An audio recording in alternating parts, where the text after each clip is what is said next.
স্পেনের সেই কোচ যাকে দায়িত্ব দেওয়ার দিন থেকেই বলা হয়েছিল তিনি স্পেনকে এগিয়ে নিতে পারবেন না। সংবাদ মাধ্যম, সাবেক ফুটবলার, এমনকি অনেক সমর্থকও তার সিদ্ধান্ত নিয়ে প্রশ্ন তুলেছিলেন। কিন্তু সেই মানুষটি ধীরে ধীরে এমন একটি দল গড়ে তুললেন যা আবারও স্প্যানিশ ফুটবলের ভবিষ্যৎ নিয়ে আশার আলো দেখাতে শুরু করে। তাহলে কে এই লুইস দে লা ফুয়েন্তে, আর কেন তার গল্প আজ ফুটবল বিশ্বের অন্যতম আলোচিত অধ্যায়?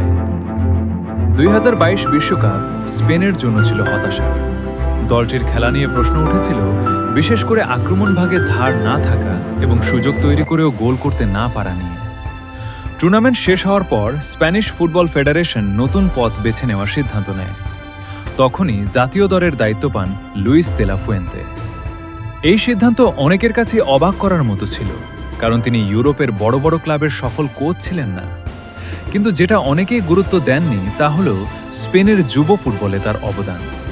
অনূর্ধ্ব 19, অনূর্ধ্ব 21 এবং অলিম্পিক দলের সঙ্গে কাজ করে তিনি এমন অনেক খেলোয়াড়কে গড়ে তুলেছিলেন যারা পরে জাতীয় দলের গুরুত্বপূর্ণ সদস্যে পরিণত হয়। দায়িত্ব নেওয়ার পর প্রথম সংবাদ সম্মেলনে তিনি আত্মবিশ্বাসের সঙ্গে বলেন, স্পেনের ফুটবলের অতীত এবং ভবিষ্যৎ আমি খুব ভালোভাবে জানি। এই কথাটি পরদিন শিরোনাম হয়ে যায়। অনেকে এটাকে অহংকার বলেছিলেন, কিন্তু দে লা ফুয়েন্তে জানতেন তিনি আসলে নিজের অভিজ্ঞতার কথাই বলছেন। তার প্রথম লক্ষ্য ছিল একটি আধুনিক, দ্রুতগতির এবং সাহসী দল তৈরি করা। তিনি বিশ্বাস করতেন শুধু বল দখলে রাখলেই হবে না, প্রতিটি খেলোয়াড়কে আক্রমণ ও রক্ষণ দুই দিকেই সমান অবদান রাখতে হবে। সেই কারণেই তিনি তরুণ খেলোয়াড়দের বেশি সুযোগ দিতে শুরু করেন। এখান থেকেই শুরু হয় বিতর্ক। অনেক অভিজ্ঞ ফুটবলারের পরিবর্তে নতুন মুখ দেখা যেতে থাকে দলে। সংবাদ মাধ্যম প্রশ্ন তোলে, এত কম অভিজ্ঞতা নিয়ে আন্তর্জাতিক পর্যায়ে সফল হওয়া কি সম্ভব?